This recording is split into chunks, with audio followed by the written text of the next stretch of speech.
On September 10, 2017, Kenneka Jenkins, a 19-year-old from Chicago, Illinois, has been disappeared after attending a party. Born in Chicago on May 27, 1998, Kenneka Jenkins grew up smart and responsible with a bright, beautiful smile. She had a good relationship with her mother, Teresa Martin, and acted as her caregiver when she underwent surgery for breast cancer in 2017. On September 8 of that same year, Kenneka told her mother she was going to go out with some friends. She told her they would be going bowling and then to a movie to celebrate her getting a job at a nursing home. Kenneka borrowed her mother's car and left the house around 11 p.m. That was the last time Teresa saw her daughter alive. Kenneka and her 3 friends did not go bowling or to a movie that night. They instead went to a party on the 9th floor of the Crowne Plaza Chicago O'Hara Hotel in Rosemont, Illinois. Security footage shows the group entering from a side entrance around 1 a.m. The friends shared live videos on Snapchat and Facebook during the party, but it was clear the girls were not happy. Males aggressively flirted with the girls even after they were told to back off. At 1:30 a.m., Kenneka sent a text to her sister. It was the last time her family would ever hear from her. Around 3 a.m., the girls decided to leave the party. In the hotel lobby, Kenneka realized she had left her belongings, car keys, and cell phone back in the room. Some sources claim the girls left her alone in the hotel lobby, while others say they left her in the hallway on the 9th floor by the elevator. No matter which version is accurate, it is known that all 3 of her friends went to retrieve Kenneka's belongings from the party and left her alone. They were gone for about 10 to 20 minutes. When the group returned to where they had left Kenneka, she was gone. The friends searched the hotel trying to find her, but had no luck. Between 4 and 4:30 a.m., they decided to call her mother, Teresa, to let her know they couldn't find her daughter. They asked if Kenneka had maybe gone home without them. When they learned that she hadn't, they drove to Teresa's house and brought her back to the hotel to continue searching. Teresa didn't trust Kenneka's friend's story and later said it didn't sound right. She could also tell they had been drinking and were possibly under the influence of other substances. She asked if her daughter had been drinking and they told her she had 1 drink. Kenneka's mother said she didn't handle alcohol very well and that 1 drink would be too much for her. She asked the hotel's front desk for help, but they refused. She requested to see the security footage, or for a security officer to look at it to figure out where her daughter had gone, but they told her only the police could look at the tapes. At 7:15 a.m., Teresa called 911 about her missing daughter. The dispatcher told her that her friends could be lying and that Kenneka was probably just passed out drunk in a random hotel room. He told Teresa to go home and relax and wait a few more hours for Kenneka to show up. The next day, Kenneka was officially reported as missing and the police began their investigation. The investigation began around 1:15 p.m. the next day. On September 9th, hotel staff claimed they looked at the security footage and didn't see anything. Police searched the hotel and surrounding areas but came up with nothing. Around 10 p.m., an officer decided to look back through the security tapes in case something was missed. He discovered Kenneka stumbling around the hallways of the hotel lobby around 3:20 a.m. She appeared to be extremely intoxicated, confused, and stumbling into walls. After this, the police sent out a second search team to look for her and follow her last known steps. Kenneka had gotten into an elevator and taken it down to the lower level of the hotel where she stumbled out and down the hallway. The tapes show her walking upstairs and into another hallway, at one point walking into the men's bathroom. She eventually found her way to a kitchen that was under renovation and not in use. The last known footage shows her walking through the back of the kitchen towards the double freezer.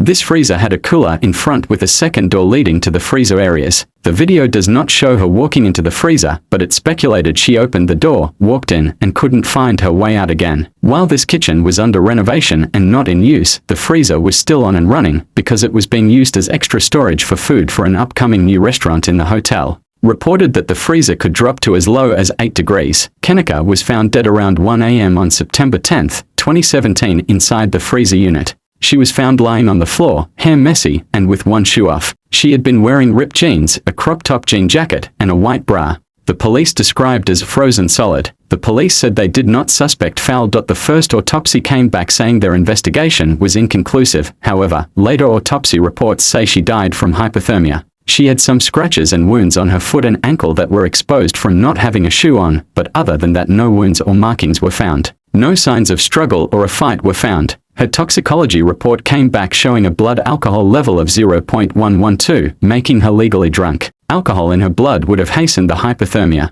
She also had a prescription drug in her system that her mother said was not prescribed. It was topiramate, a drug used for epilepsy or to help prevent migraines. It can also be used to help lose weight and control muscle spasms.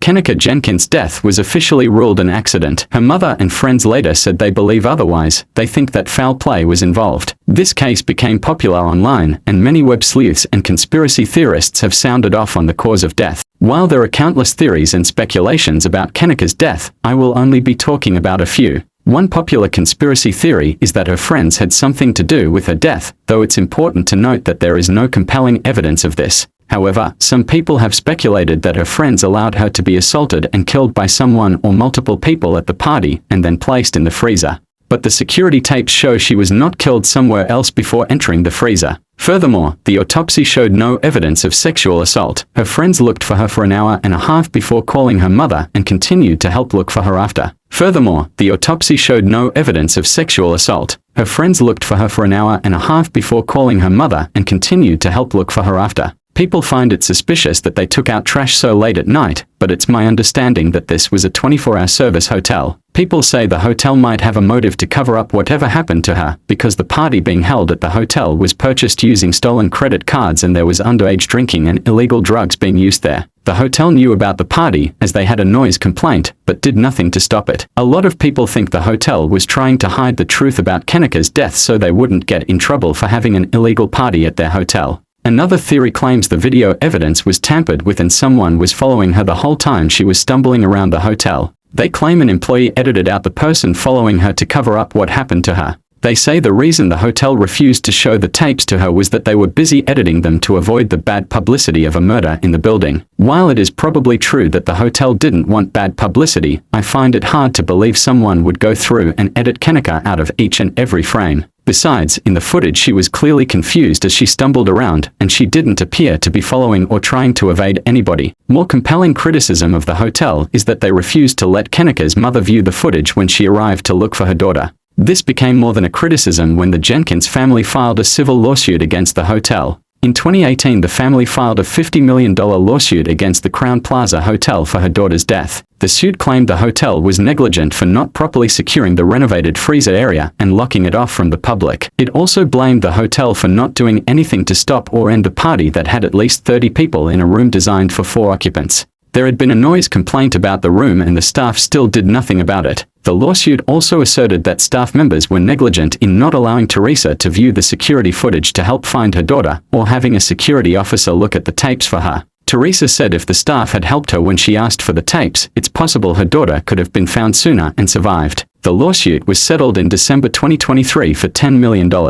Court records showed that the defendants were found to be negligent in properly securing the kitchen area, refraining from shutting down an illegal party, and failing to thoroughly check security camera footage once it had been determined that Jenkins had gone missing. The family of a 19-year-old woman who died of hypothermia inside a hotel walk-in freezer in 2017 has reached a settlement agreement with the hotel, its security company, and the hotel's restaurant. According to Cook County Circuit Court records, the two sides agreed to settle the lawsuit in August, but terms of the agreement have not been made public, as Jenkins' family is seeking to keep the deal under seal, citing safety and privacy concerns. According to the filing, the defendants also have agreed the settlement agreement should remain sealed.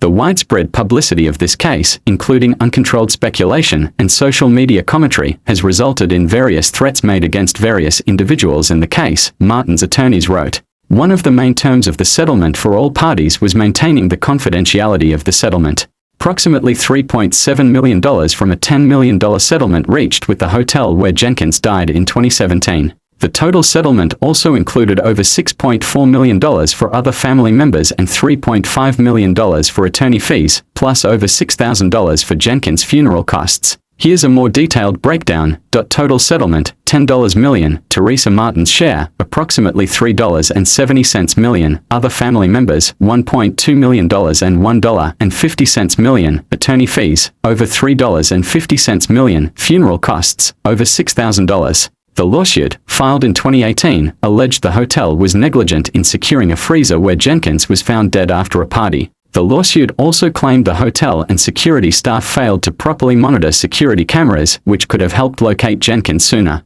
Anyone can understand how a parent can feel distraught over the loss of a child and feel the need to lash out due to the tremendous pain they are feeling, and we can certainly understand that. The case sparked widespread attention and a public investigation as residents and sleuths tried to piece together what happened. While the official investigation initially ruled out foul play, questions lingered about the circumstances of her death and the inconsistencies in the stories of her friends. 6 years after her death, Kenneka Jenkins' family reached a $10 million settlement. Is there a documentary about Kenneka Jenkins? Yes, they have. True Life Crime made a documentary about her story. Documentary is not available on Netflix. A Prime Video series, True Life Crime, features an episode dedicated to her case, titled Tragic Accident or Calculated Murder. This episode, part of Season 1, explores the circumstances surrounding her death, including the contradictory accounts of her friends and the public's interest in the case. The episode investigates the possibility of a tragic accident, a calculated murder, or other factors contributing to her death.